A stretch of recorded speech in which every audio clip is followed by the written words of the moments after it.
Hello and welcome back to my channel, to the 3D section of it. Today I'm gonna try something else. What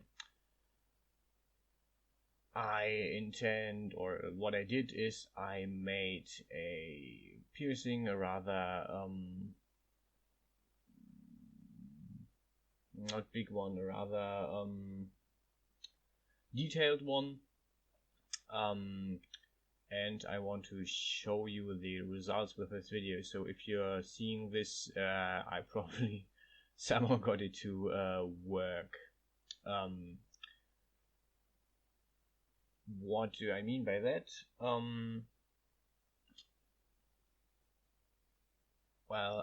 As you can see, I have a piercing that is on a rather delicate place of the body.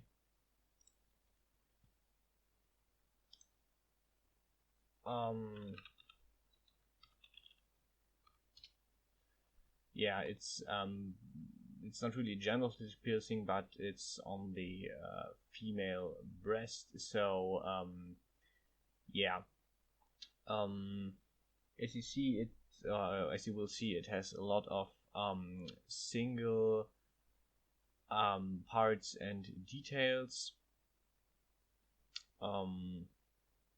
Yeah, overall I needed about an hour for the whole thing. There's a few cuts in there because at one point my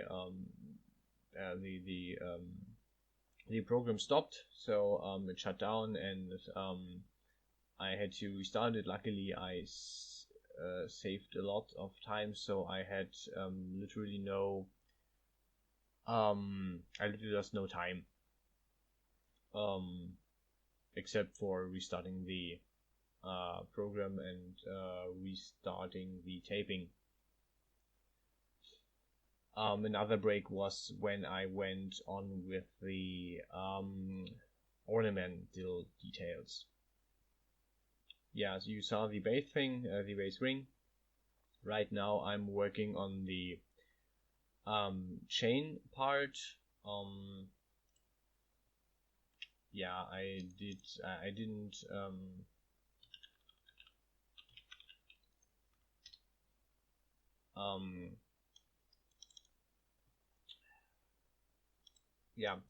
didn't implement the old chains I already used. I just did a new chain link and then, as usual, copy pasted this along.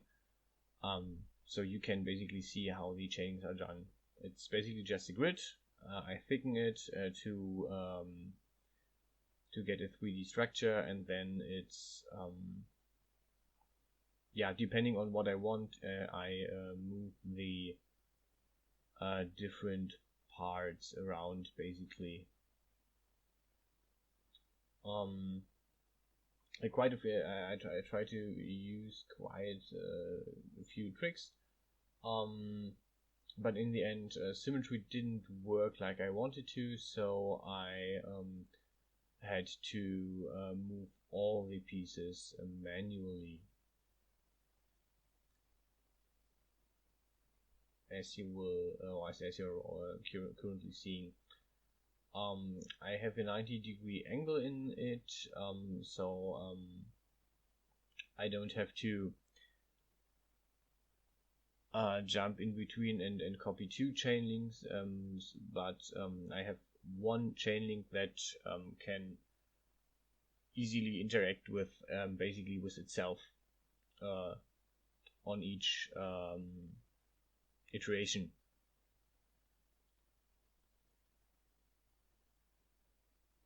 And yeah, that's basically what I did today. It's not much, I know. If you have seen the video earlier this week, I had quite some challenge to actually get myself to work on this again.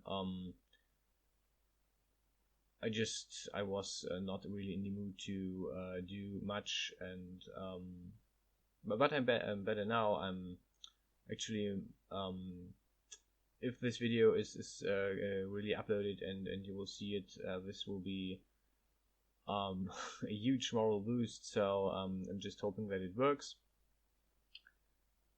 This was the first break, by the way. Yeah, so I'm pumped about doing more of stuff like this.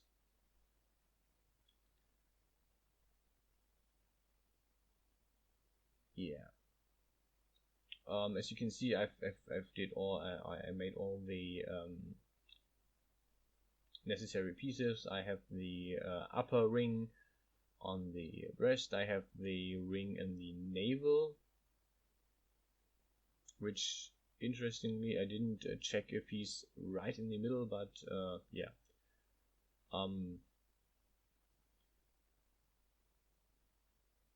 So there's my helping line.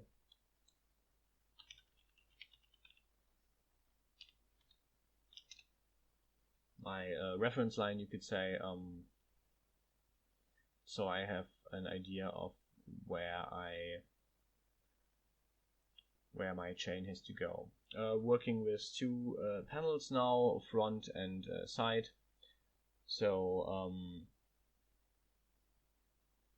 yeah. So I can just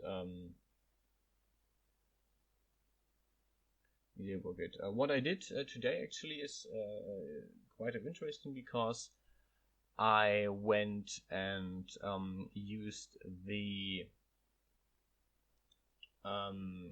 perspective tool. No, not perspective. The relations tool. So usually I use the world coordinates, which are fixed. So I have 3 axes, X, Y, and Z, which are fixed on the world. So whenever I move something, I can move it between these axes. There's another option here. You can use the axis of the object you're working with. One of the axes is basically they all go from the origin, from the center of your current selection, which makes it quite difficult to work with when you're working around the body. So whenever I do clothing like pants, like shirts, everything really, I use the world axis, but in this case I used the axis of the chain links, simply because moving them along is much easier. It goes much faster. So first chain completely done. Copy pasting the ring and the chain to the other half of the body. So yeah, it's symmetrical. I know in real life it's not every time it's symmetrical, but yeah. Moving the lower parts of the chain, of the second chain, a bit so it doesn't clip through itself. And yeah, we're practically done with the first part. What I did was make the I'm sorry, I'm missing the word. The texture for the right side and the left side separately, so I can basically just have the chain or the piercing on one side and don't have it on the other one. So exporting it once. Here's how it looks right now. And after another break, I went in for the second part. I implemented in Alt earring. I did, and fiddled around with it a bit. It was originally a 4-piece. I made it a 3-piece. Just because, yeah, it wasn't really necessary. It just felt like it. So yeah. As you can see, a ring, one connector between the ring and the gemstone or the jewel, And yeah, then I will fill with the jewel in a few seconds. 2,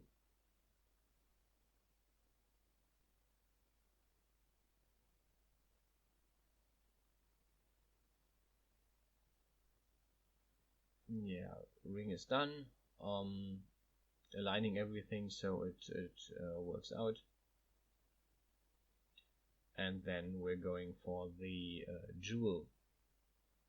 It's currently unsmooth. As you can see, it has sharp edges, and I just wanted to go for the whole a little bit softer look. So I added a few edges in between and then smoothed it up.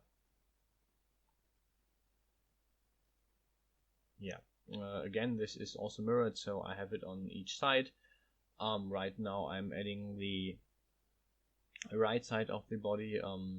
As you may have seen, I'm usually working on the right side and then copied over to the left. I'm not really sure why I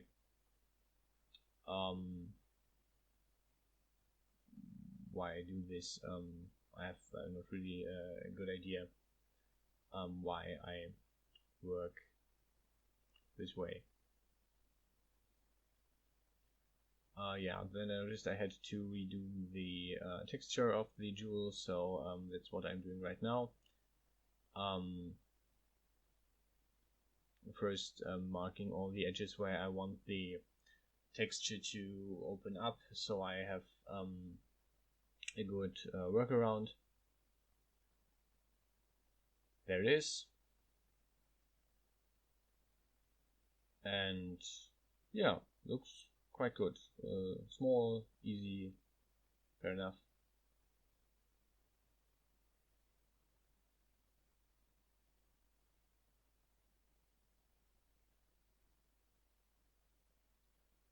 Nothing really, nothing much.